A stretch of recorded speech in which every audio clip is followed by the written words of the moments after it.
নমস্কাৰ ফ্ৰেণ্ডছ। 1 মে আন্তৰ্জাতিক শ্ৰমিক দিৱস বা ইণ্টাৰনেশ্যনেল লেবাৰ ডে অথবা ৱৰ্কাৰ্ছ ডে হিচাপে জনা যায়। ফ্ৰেণ্ডছ, আপুনিও হয়তো এজন শ্ৰমিক আৰু মইতো নিজে শ্ৰমিকেই।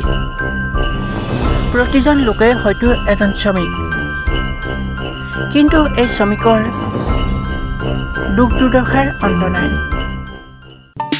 সেয়ে 1 মে দিনটো আন্তৰ্জাতিক শ্ৰমিক দিৱস হিচাপে পালন কৰা হয়। কেতিয়াৰ পৰা কিয় এই শ্ৰমিক দিৱসটো পালন কৰি অহা হয় তাক জানিছোঁ আহক।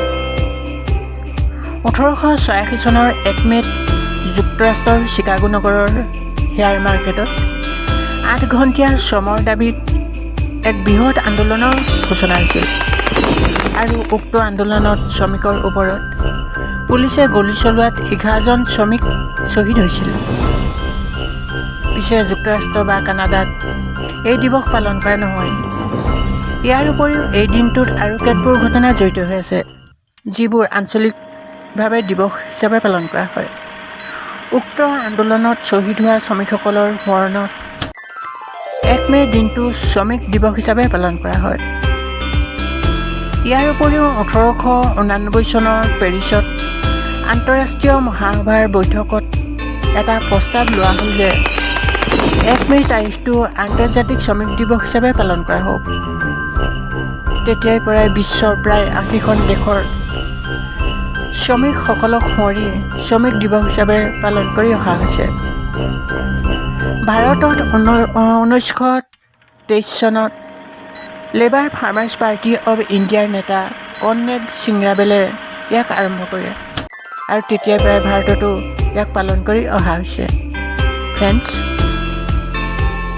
শ্ৰমিক হিচাপে আমি এই দিৱস পালন কৰা হওক। আমাৰ ন্যায্যতা, আমাৰ প্ৰাপ্য, আমাৰ অধিকাৰৰ প্ৰতি আমি সচেতন হোৱা উচিত।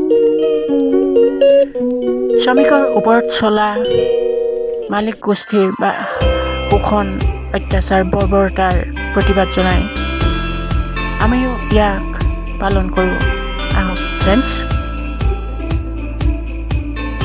এই শ্ৰমিক দিৱসটোত আমি একো কৰিব নোৱাৰিলেও অন্ততঃ শ্ৰমিক হিচাপে দিৱসটো মানি চলোঁ